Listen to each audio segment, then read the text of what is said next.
The grand hall of the Galactic Council stretched high above Commander Vexler's head, its crystal ceiling showing the stars beyond.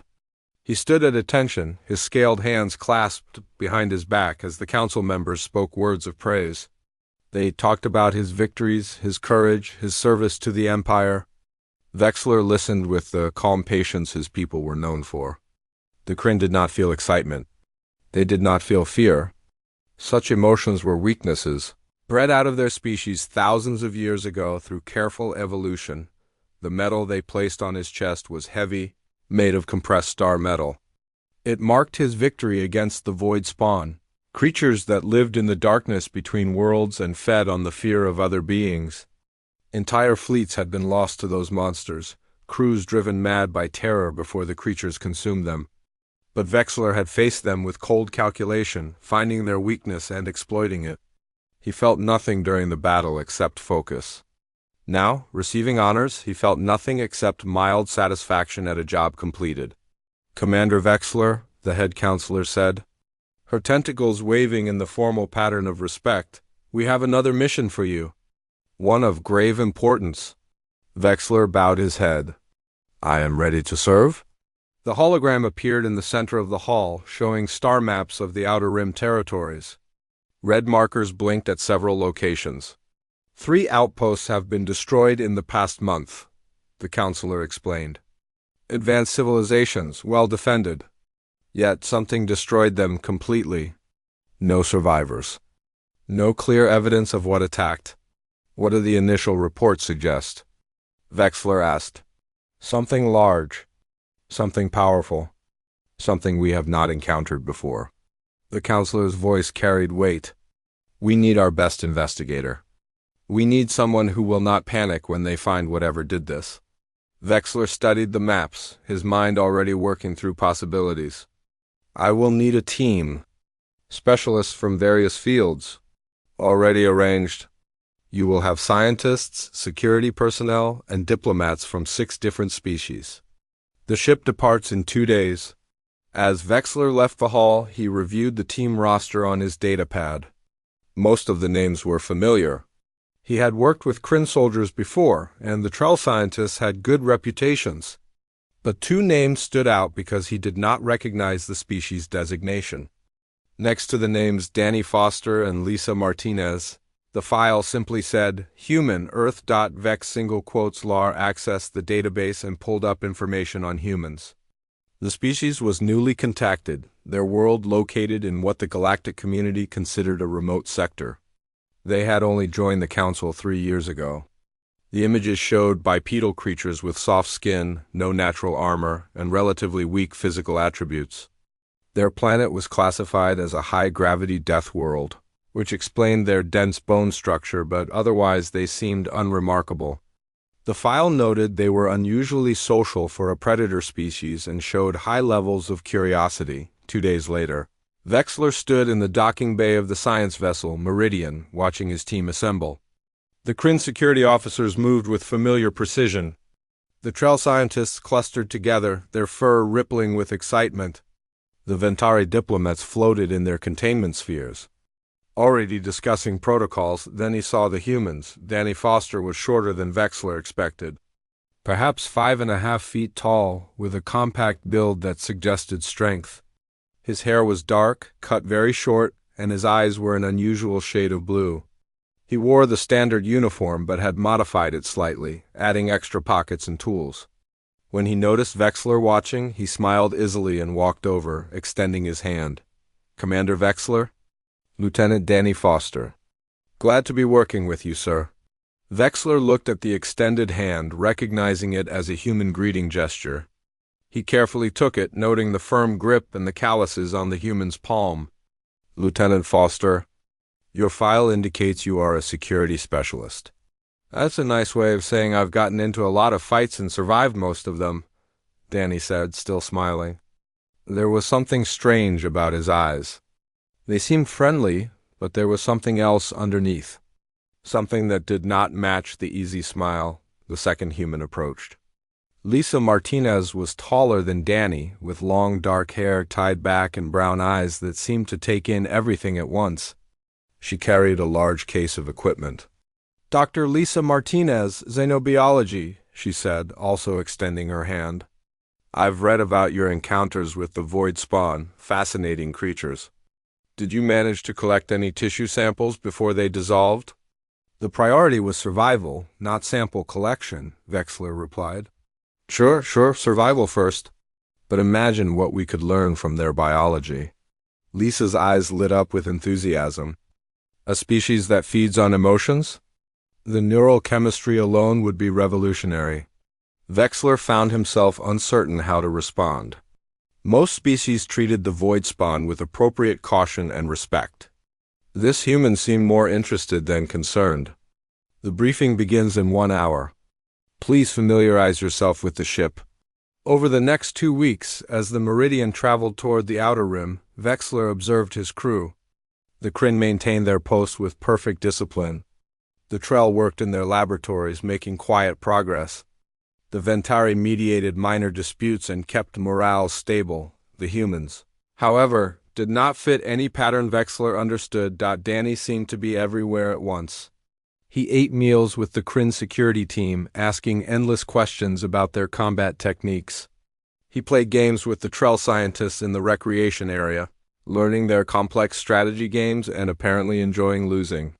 He even convinced the Ventari to teach him their floating meditation practices. Though his body was obviously not designed for it, Lisa was equally omnipresent but in a different way.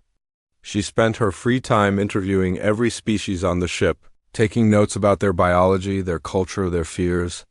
When a young Trell scientist named Prill expressed anxiety about the mission, Lisa spent 3 hours talking with him, sharing stories about her own fears and how she dealt with them. By the end, Prill seemed calmer, more confident. One evening, Vexler found Danny in the training room, working with 3 Kryn soldiers. The commander watched from the doorway as the human demonstrated a fighting technique.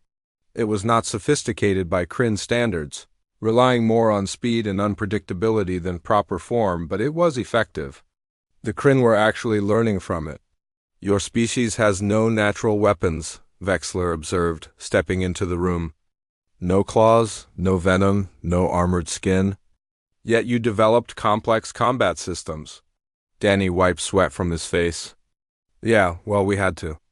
Everything on Earth wanted to eat us or kill us for a long time. We got creative." He grinned. "Turns out when you're made of soft meat, you learn to hit hard and move fast. And fear? How does your species manage fear in combat?" The grin faded slightly. Danny's expression became more serious. "We feel it. All of it. Fear is useful. Keeps you sharp. The trick is not letting it stop you." "An interesting philosophy," Vexler said, though he did not truly understand it. On the 14th day, they arrived at the ruins of Sigma 7, the most recently destroyed outpost. The Meridian moved into orbit, and Vexler assembled the away team. 8 individuals total, 3 Kryn, 2 Trell, 1 Ventari, and the 2 humans. They took a shuttle down to the surface. The outpost had been a research facility, home to approximately 200 individuals. As they approached, the scope of destruction became clear. Buildings were torn apart. Metal structures were shredded. Scorch marks covered everything. The shuttle landed in what had been the central plaza. The away team disembarked, weapons ready, scanning equipment active. The silence was complete. Nothing moved. Nothing lived.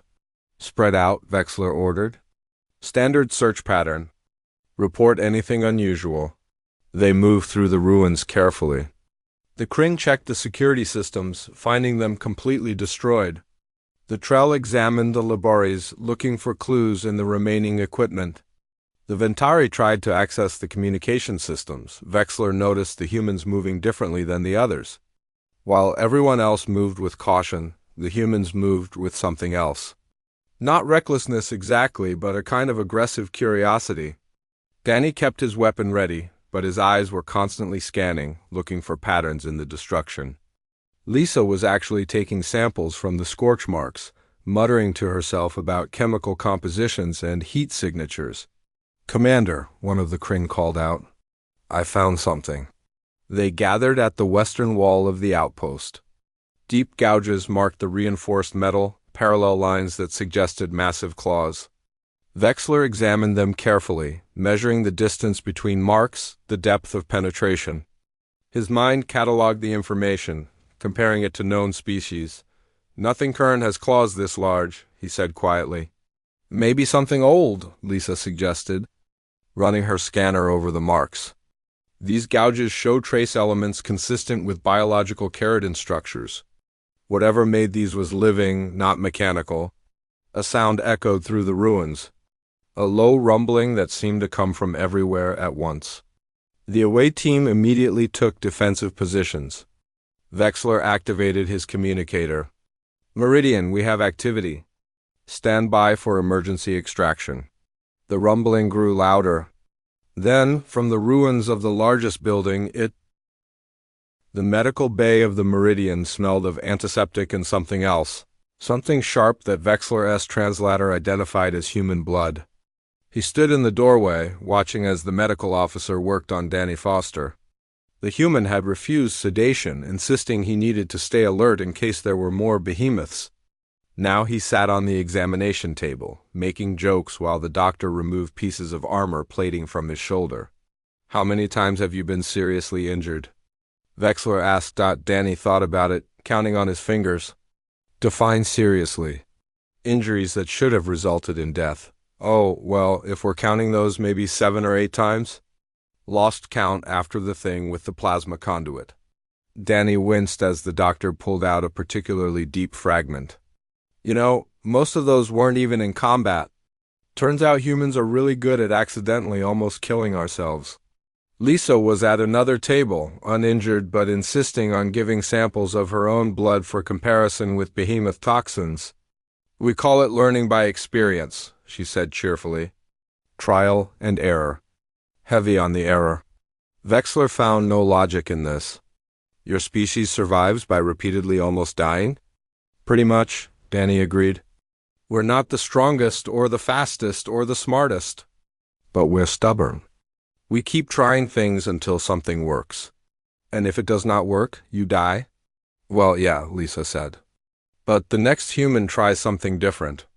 That's how we figured out everything. Which plants were poisonous, which animals we could eat, how to make fire without burning down the forest.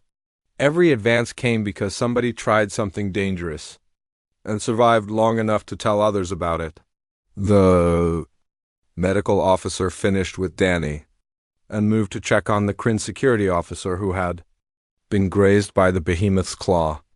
The wound was minor, but the officer was still shaking slightly from the encounter. Vexler noted the difference. His people understood danger intellectually, but facing it produced physiological stress responses they struggled to control. The humans, however, seemed energized by the encounter. Danny was already planning how to modify his equipment for future behemoth encounters. Lisa was excited about the samples she had collected, talking rapidly about possible biological analyses over the following weeks. The Meridian visited 3 more destroyed outposts. Each one told the same story: sudden attack, overwhelming force, no survivors. The behemoths were moving in a pattern, following the trade routes deeper into settled space. At the second outpost, they encountered 2 behemoths. The battle was brief and chaotic. The creatures moved with frightening coordination, suggesting intelligence beyond simple predatory instinct. The away team barely managed to kill them, and only because Danny had rigged an improvised explosive using spare parts from the ship. "Where did you learn to make bombs from navigation equipment?" Vexler asked afterward. "Didn't," Danny said. "Just figured if you connect the power cell to the computing core and override the safeties, you get a pretty decent explosion. Seemed worth trying. You could have killed us all." "Yeah, but I didn't. That's the important part." At the third outpost, they found something worse than behemoths. The destruction was different here, more methodical. Buildings had been taken apart rather than smashed. Equipment was missing rather than destroyed. Someone had been here after the behemoths, salvaging. Lisa discovered the surveillance system still partially functional. She spent hours recovering corrupted data files, finally managing to pull up fragmented video. They gathered in the ship's conference room to watch. The footage showed behemoths attacking, exactly as expected. But then, after the destruction, new figures appeared.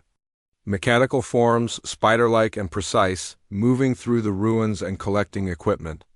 Vexler felt his scales tighten with recognition. "Silicate swarms," he said quietly. The room fell silent. Everyone knew about the silicate swarms. An artificial intelligence gone wrong, consuming entire worlds to build more of itself.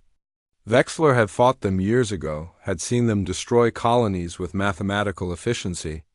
The galaxy had believed them destroyed or at least contained to remote sectors. "They are using behemoths as weapons," Vexler continued, his mind working through implications.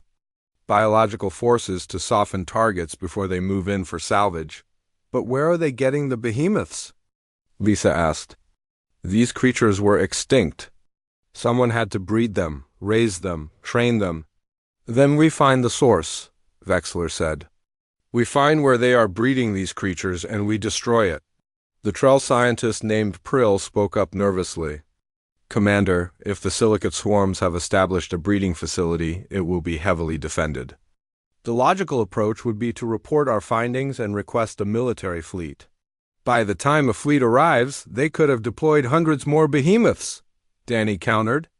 "We need to move now. We are a science vessel with a small security team," Prill said, his fur rippling with agitation. "We are not equipped for a major military operation." "We're equipped to investigate," Lisa said. "That's what we do. We investigate." Vexler watched the exchange, noting how the other species in the room seemed torn between logic and urgency, while the humans had already decided on action. He found himself considering their position despite his training telling him Prill was correct. "We will locate the facility first," Vexler decided, "then determine appropriate action." It took another week to track the source. Lisa analyzed the behemoth biology and determined they needed specific atmospheric conditions to thrive. Cross-referencing that with locations of attacks and known silicate swarm activity, they identified a rogue planet drifting between star systems. A world with no sun, heated only by its own core, with an atmosphere toxic to most species but apparently ideal for behemoths. The Meridian approached carefully, running silent to avoid detection. Long-range scans showed a massive facility on the surface, built into the side of a mountain range. Energy readings suggested significant power generation and life support systems. And movement. Lots of movement. "I count at least 300 behemoths in holding areas," the sensor officer reported. "And significant mechanical presence. Silicate swarm construction types, guard types, and several larger forms I cannot identify." 300, Prill whispered. "If they deploy those, entire sectors will fall." Vexler studied the scans, his tactical mind assessing the facility. Taking it by force would require a fleet. Calling for a fleet would take weeks, assuming the Council believed their report quickly enough. By then, the swarms could move the operation or deploy their weapons. "We need to get inside," Lisa said. "Get concrete evidence, find out the full scope of their operation.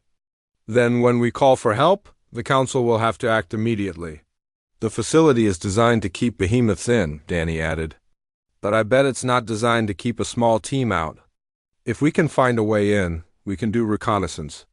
Every logical part of Vexler's mind said this was foolish. A science team attempting to infiltrate a heavily defended facility was suicide. They should maintain observation and call for support. But another part of his mind, a part that had been growing since he met the humans, pointed out that the logical approach might result in hundreds of worlds falling. That sometimes the illogical choice was the only real choice? "We will attempt infiltration," Vexler said, surprised by his own words. "A small team. Volunteers only. We gather intelligence and withdraw. No heroics." Danny and Lisa immediately volunteered. So did two of the Kryn security officers, both veterans who had fought beside the humans and seemed to have adopted some of their attitude. Prill, to everyone's surprise, also volunteered, saying quietly that he could not live with himself if he stayed safe while others took risks. They took a shuttle down under cover of darkness, landing several miles from the facility. The planet's surface was harsh, all jagged rock and toxic fog. They wore environmental suits and moved carefully, using natural formations for cover. The facility was enormous up close, its walls rising hundreds of feet into the air. Security drones patrolled the perimeter, their sensors sweeping in regular patterns. The main entrance was heavily guarded by silicate swarm units, mechanical spiders the size of shuttles. "We need another way in," Danny said. Studying the walls through his scope, Lisa pointed to a section where the facility merged with the natural rock formation. "Thermal vents. The facility is drawing power from the planet's core. There will be maintenance access for the cooling systems." They circled around, moving slowly to avoid detection. The maintenance area was less guarded, with only 2 patrol drones on predictable routes. Danny timed their movement, and the team slipped past during the gap in coverage. The access hatch was locked with silicate swarm security, complex mechanical puzzles that required precise manipulation. Lisa worked on it while the others kept watch, her hands steady despite the cold and the danger. After 10 minutes that felt like hours, the hatch opened. Inside, the facility was dimly lit, old dark metal corridors and the distant sound of machinery. The air was thick with chemical smells that made Vexler's eyes water even through his suit's filters. They moved in single file, weapons ready, following Lisa's scanner toward the central control areas. They passed through sections filled with holding cells, each containing a behemoth in some stage of growth. 2 minutes and 40 seconds remaining, the numbers counted down in Vexler's helmet display as he ran through corridors that had become a nightmare of mechanical enemies and organic monsters. Behind him, Prill half-carried the injured Kryn officer. Beside him, the second Kryn officer fired controlled bursts at anything that moved.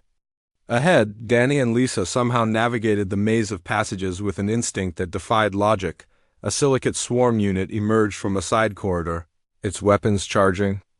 Danny did not slow down. He dove under its first shot, rolled, and came up slashing with his knife at the joints connecting its legs to its body. The machine collapsed. Danny kept running, left. Lisa shouted, barely glancing at her scanner. They turned left into a corridor that angled upward. Vexler recognized it as one of the routes they had descended through.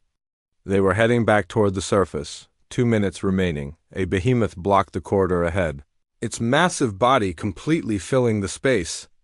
There was no room to maneuver, no way around. Danny reached for another explosive, but Lisa grabbed his arm. "No time, we go through." She threw something at the creature's face, a device Vexler did not recognize. It attached to the behemoth's primary eyes and emitted a blinding flash of light. The creature roared and stumbled backward, disoriented. The team rushed past, so close that Vexler felt the heat from the creature's body through his suit. They reached a vertical shaft with a maintenance ladder. The exit was above, 300 feet of climbing. Danny looked up, looked at his timer, and made a decision. No time to climb. Everyone grab onto something. He pulled a magnetic charge from his pack and attached it to the bottom of the shaft. This is going to be rough. The charge detonated, and the explosion launched them upward like a projectile. Vexler's stomach dropped as they flew up the shaft, bouncing off the walls, grabbing for handholds. It was chaotic and dangerous and completely insane. They reached the top in seconds instead of minutes, 1 minute and 30 seconds. Remaining, they emerged into the maintenance area near the surface. The exit hatch was ahead, but between them and freedom stood a squad of silicate swarm units, the heavy combat models with reinforced armor and energy weapons. These were not simple maintenance drones. These were killers. The Kryn officer stepped forward, weapon raised. "I will hold them. Get the others out." "No," Vexler said. "We all leave or none of us do." "Commander, there is no time for debate. Someone must delay them." Danny laughed, a sound that should not exist in such a moment. "You guys still don't get it? We don't do sacrifice plays. We do crazy plays that somehow work." He pulled out his last explosive, but instead of throwing it at the machines, he threw it at the ceiling above them. The explosion brought down tons of rock and metal, creating a barrier between the team and the combat units. It would not hold long, but it did not need to hold long. 1 minute remaining. They ran for the exit hatch. Lisa reached it first, her hands flying over the controls. The hatch was locked down, sealed as part of the facility's emergency protocols. The security system is isolated from the main network. I cannot override it remotely. Then we go through it, Danny said. He placed his hands on the hatch and braced himself. Vexler, I need your strength. Pull with me. It was impossible. The hatch was designed to contain behemoths. 2 individuals could not force it open manually. But Vexler found himself gripping the hatch anyway, his muscles straining. The metal groaned. Did not move. Prill and the other Kryn joined them, all 4 pulling. The injured Kryn officer added his strength despite his wound. 5 individuals against a door designed to stop monsters. 40-5 seconds remaining. Lisa was doing something else, working at the hatch's edge with a cutting tool. Keep pulling. I am weakening the seal mechanism. Just a few more seconds. The facility shook with a tremor that had nothing to do with the countdown. Something massive was moving through the corridors below. The behemoths were fully awake now, panicking, trying to escape the explosion they instinctively sensed coming. 30 seconds remaining. The hatch gave way with a shriek of tortured metal. They stumbled out onto the planet's surface into toxic air and dim light. The shuttle was there, 2 miles away across broken terrain. 2 miles in 30 seconds. Another mathematical impossibility. Run? Someone shouted. Maybe Danny, maybe Vexler himself. He could not tell anymore. His body was moving on something beyond conscious thought. They ran across the broken landscape, environmental suits protecting them from the toxic atmosphere but doing nothing against the terrain. Vexler fell, his foot catching on a rock. The Kryn officer pulled him up without stopping. Prill stumbled and Lisa grabbed him, keeping him moving. 20 seconds remaining. The shuttle's engines were already active. The pilot had seen them emerging and was preparing for immediate takeoff. The loading ramp was down. They could see it ahead, so close. Behind them, behemoths burst from the facility, fleeing the destruction. A dozen of them, then more, spreading across the landscape in a wave of panicking monsters. Some moved toward the team. Not attacking, just running, but their path would intersect. 10 seconds remaining. Danny turned and fired, not at the behemoths, but at the ground in front of them, trying to redirect their path. It worked for some, but not all. One creature, smaller than the others, continued on a collision course. It would reach them before they reached the shuttle. Vexler's mind calculated trajectories and velocities. They would not make it. The behemoth was too close, moving too fast. 5 seconds remaining. The Kryn officer stepped into the creature's path and opened fire, using his body as a shield for the others. The behemoth struck him, sending him flying. But the collision slowed the creature enough. The rest of the team reached the shuttle. 4 seconds remaining. They were inside. The loading ramp was closing. Through the window, Vexler saw the Kryn officer lying on the ground, not moving. Dead or unconscious. There was no time to know. 3 seconds remaining. The shuttle lifted off with thrust that pushed everyone to the floor. The pilot was not following safety protocols. He was using maximum power, climbing at an angle that would have failed any flight certification. 2 seconds remaining. They cleared the facility's immediate area. Through the rear cameras, Vexler saw the surface seating. Saw the facility, a massive structure built into the mountain. Saw the behemoth spreading across the landscape, like a living flood. 1 second remaining. The facility exploded. The blast was beyond anything Vexler had imagined. The entire mountain erupted, a sphere of plasma and superheated rock expanding at incredible speed. The shockwave hit the shuttle, sending it tumbling.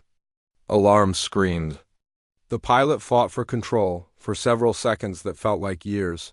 They spun through the toxic atmosphere, the shuttle's hull heating from friction and proximity to the blast. Then the pilot found the angle, found the thrust, and they shot upward into space. 0 seconds remaining.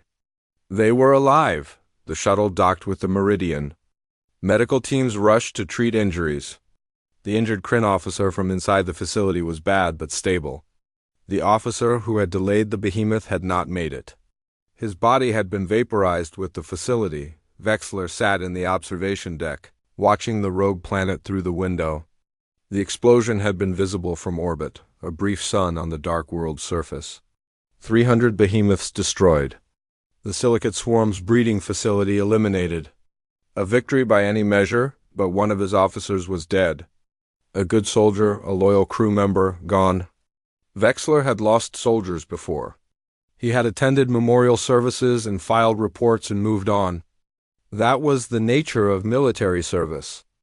Death was an acceptable outcome when weighed against strategic objectives. So why did his hands shake as he looked at the planet? Danny found him there, his own injuries bandaged, moving stiffly but alive.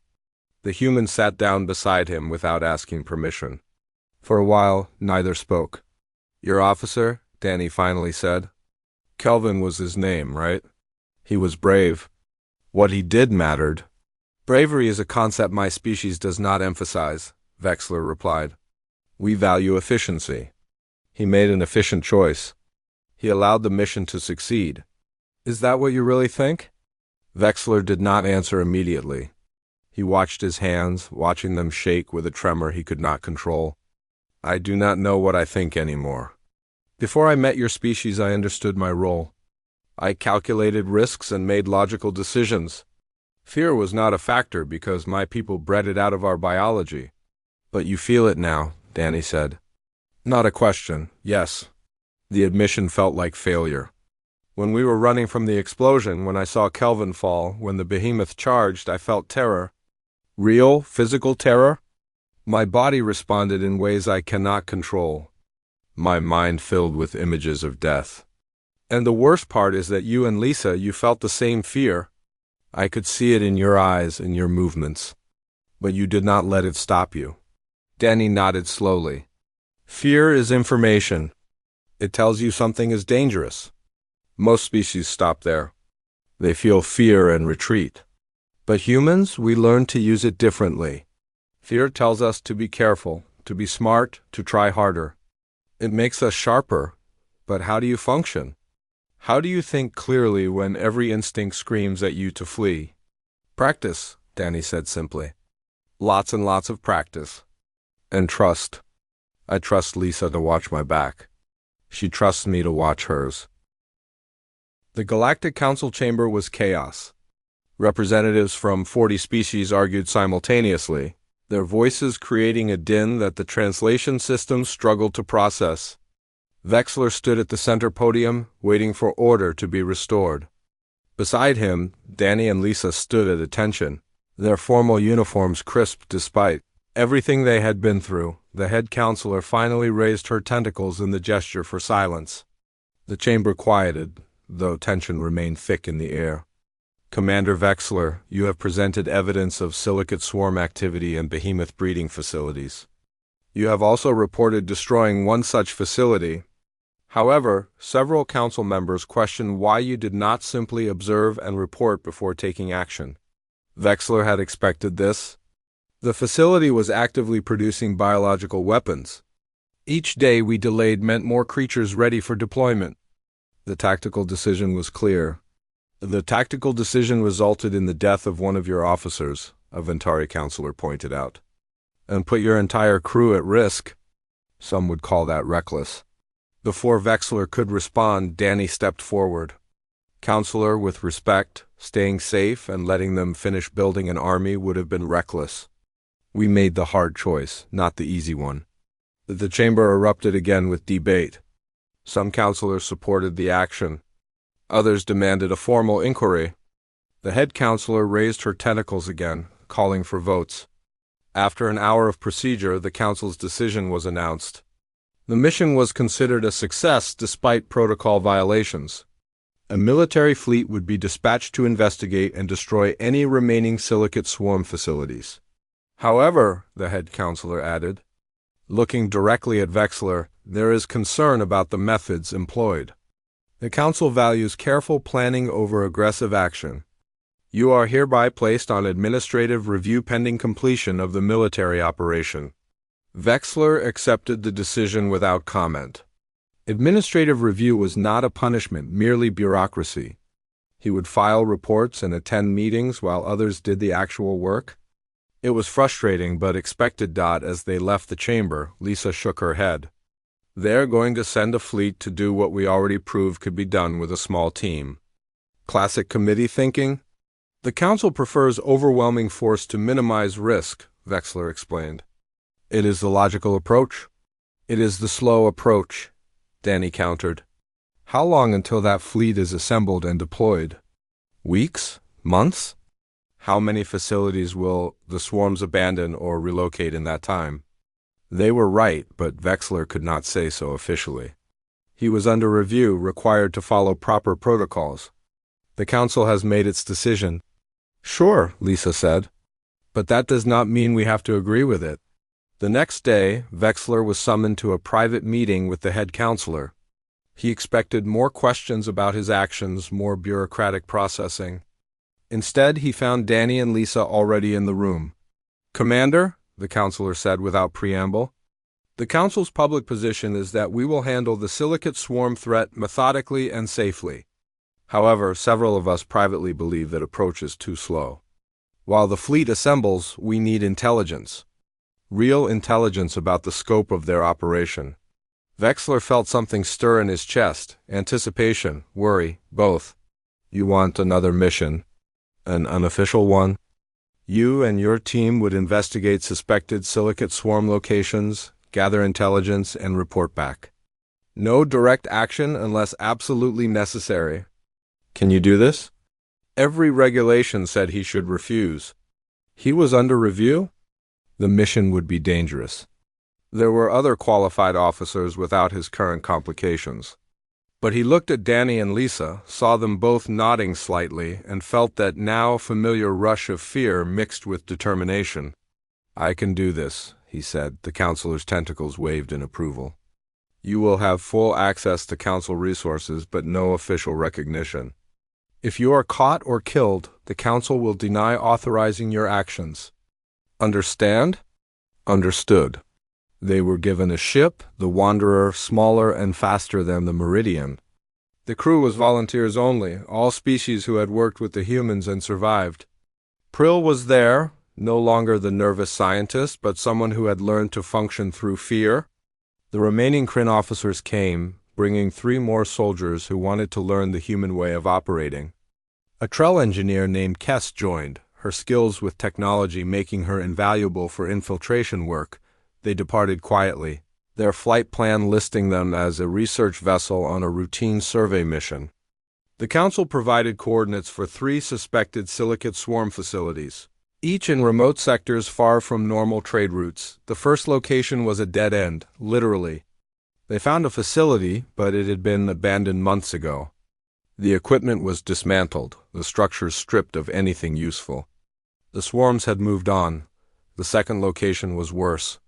They found a facility, but it was active and heavily defended. Orbital platforms surrounded it, automated weapons that would shred the Wanderer if they approached.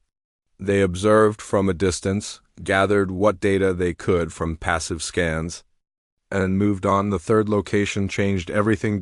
It was an asteroid field in an unclaimed system, perfect cover for hidden operations. Passive scans detected power signatures inside one of the larger asteroids, consistent with silicate swarm technology. But there was something else.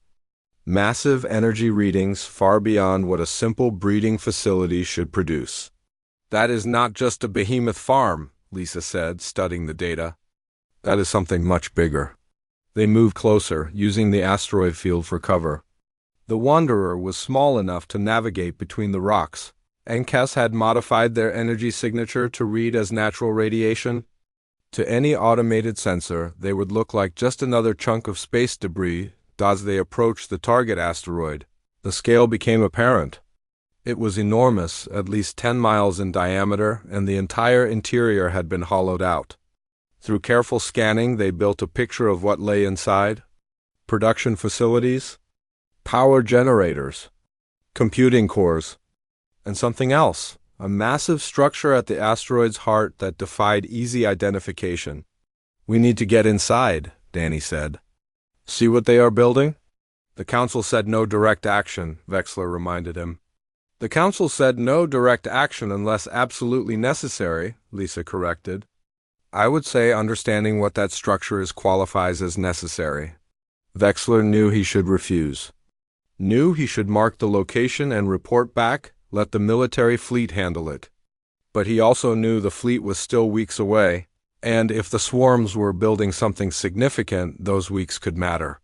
We observe only, he decided. No sabotage, no confrontation. We get in, see what they are building, and get out. Agreed?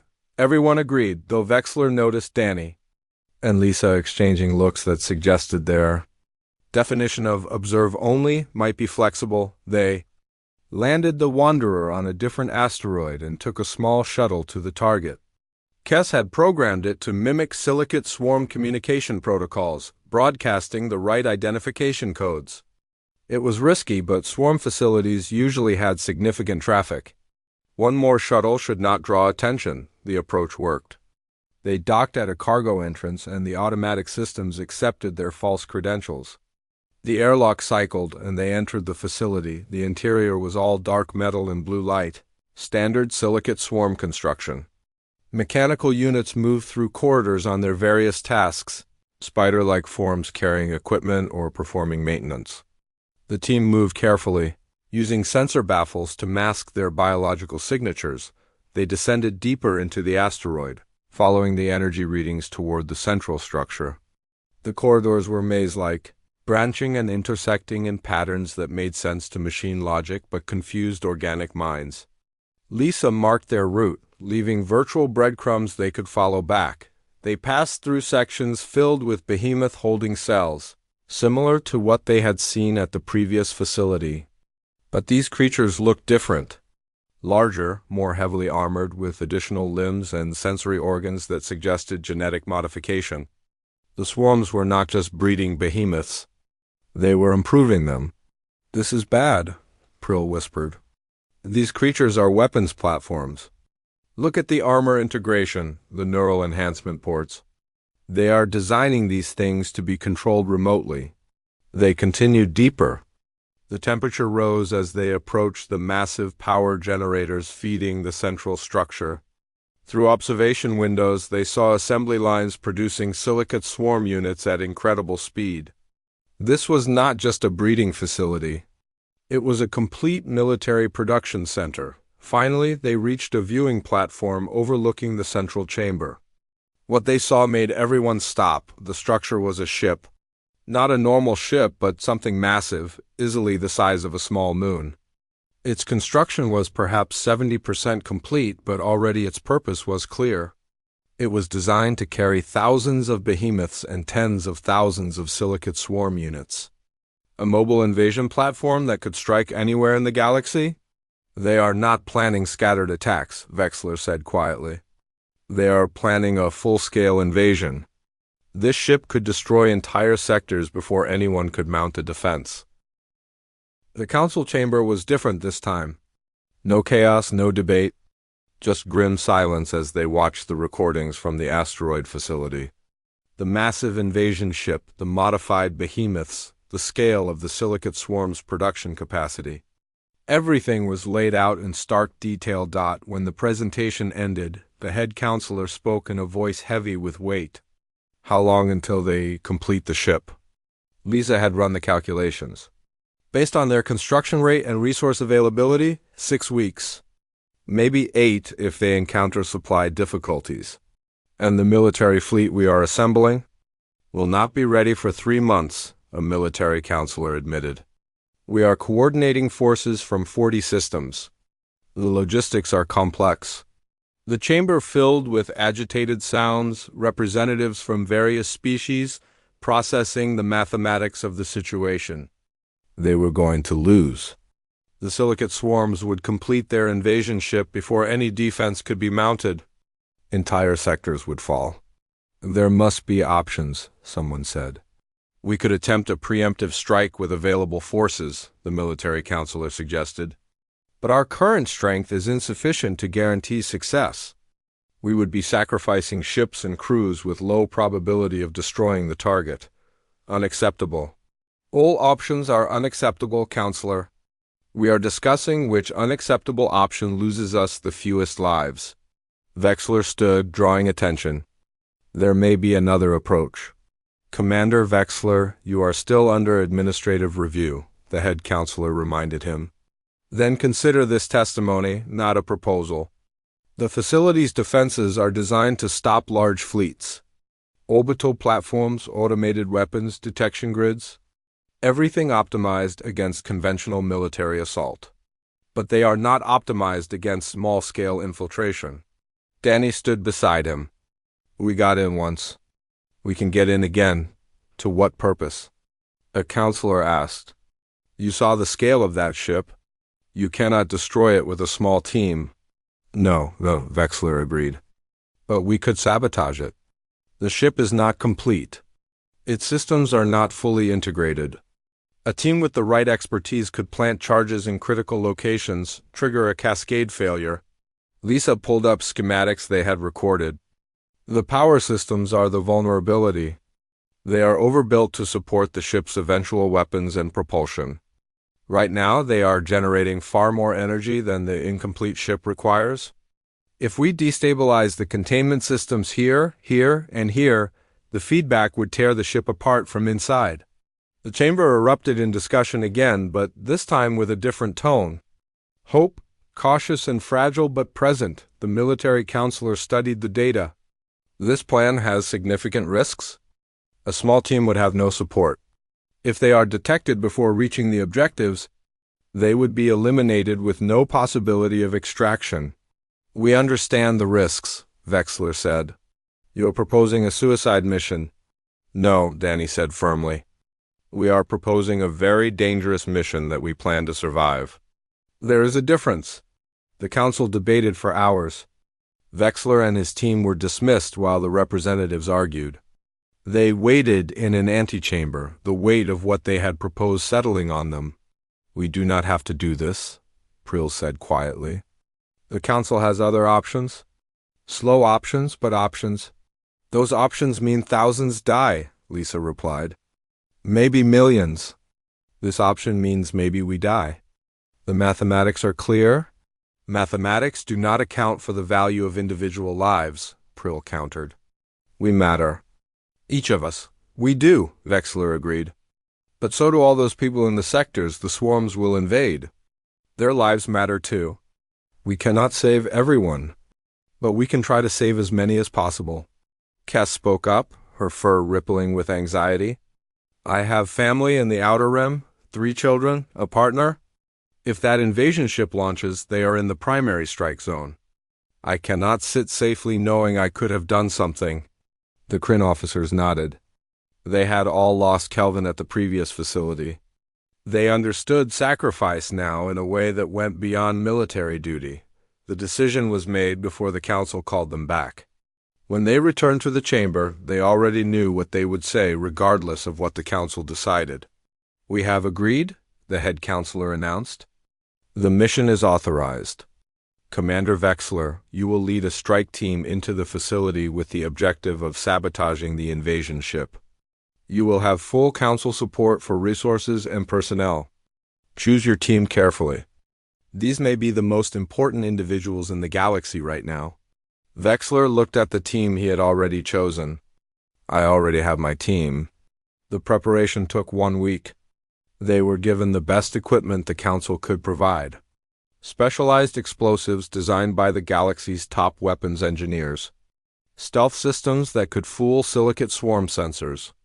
Emergency extraction protocols in case things went wrong, though everyone knew that extraction was unlikely. They trained together, running simulations of the facility based on their recordings. Every team member memorized every route, every contingency, every possible scenario.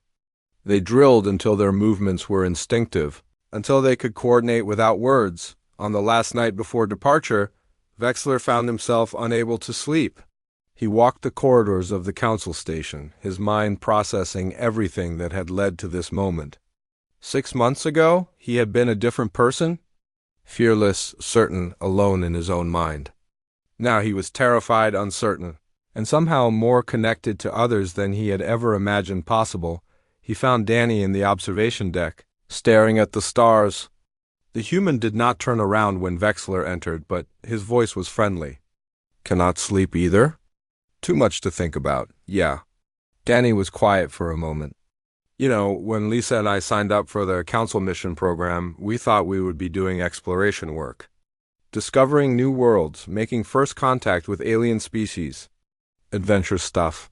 This has been considerably more violent than exploration. Just a bit. Danny smiled briefly. But you know what? I would not change it.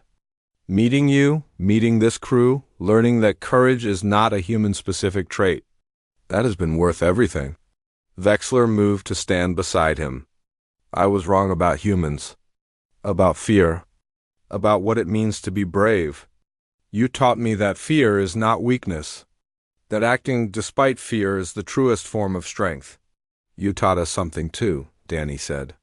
Taught us that other species can learn. That the galaxy is not divided into predators and prey, brave and cowardly. Everyone has the capacity for courage. They just need the right circumstances and the right teachers. They stood together in companionable silence. Two very different beings who had learned to understand each other through shared danger. Eventually, Lisa found them there, carrying 3 cups of that hot beverage she liked. They sat and talked through the night, sharing stories about their lives before the mission, their hopes if they survived, their fears if they did not die as dawn broke over the station. Artificial but beautiful, they made a pact. No matter what happened in the facility, they would face it together. They would not separate. They would not sacrifice themselves unless there was no other option. They would survive if survival was possible, and if it was not, they would make their deaths count for something. The Wanderer departed with a crew of 12. Vexler, Danny and Lisa Prill and Kess, the 3 Kryn officers. 2 Trell scientists who specialized in power systems. A Ventari pilot whose skill was legendary. Each one a volunteer. Each one knowing the odds. The journey to the asteroid facility took 4 days. They used that time to refine their plan, running through scenarios and contingencies. The mood was focused but not grim. They shared meals together, told jokes, played games. They were a team, perhaps the strangest team in the galaxy. But a team nonetheless. They approached the facility using the same infiltration method as before. The shuttle broadcasting false silicate swarm identification. It worked again. The automated defenses accepted their codes, and they docked at a maintenance entrance far from the central construction areas. The facility was more active now. Swarm units moved everywhere, rushing to complete the invasion ship. The deadline was approaching, and the machines worked with increased urgency. This made infiltration both easier and harder. Easier because individual units were focused on their tasks and less likely to notice anomalies. Harder because there were simply more units to avoid. They split into 3 teams, each targeting one of the critical power system locations.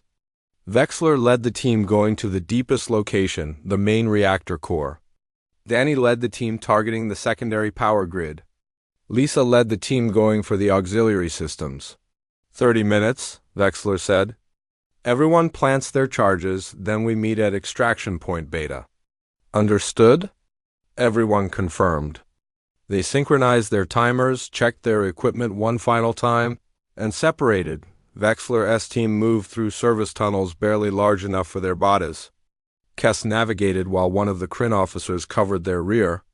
The tunnels were hot, filled with steam and coolant vapors that made visibility poor.